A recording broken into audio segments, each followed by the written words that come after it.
Қайырлы кеш, қадірменді қазақ елі халқы. Бүгінгі қазақ тілі мерекесімен баршаңызды құттықтағым келеді. Мемлекеттік ана тіліміз өркендеп өрлей берсін. Өзінің биік тарихи дәрежелі тұғырында болады дегенге зор сенімдеміз. Әрине, өкінішке орай, бүгінгі күнде қазақ тілінің мемлекет тарапынан өз деңгейінде жоғары мәртебесін алмай отырғаны біз үшін өте өкінішті.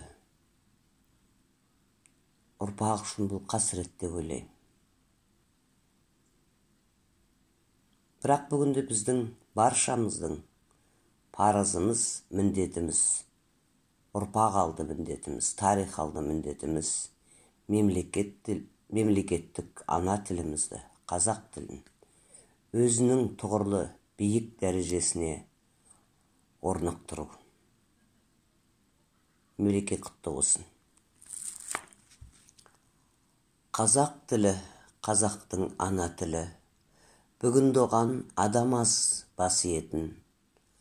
Қазақ тілі, қазақтың дара тілі, кейбіреулер түсінбес қасиетін. Кейбіреулер өз тілін шұбарлайды, орыс тілі сіңген бе санамызға. Неге олар тілім деп мақтанбайды, шынымен ақ басқа боп барамыз ба? Бұл менің ұлтты сүйген өз сенім, өз тілімде керемет ақыл ойым. Қасиетті қазақ тілі бабам тілім, бұл тарих сенің, менің абыройым.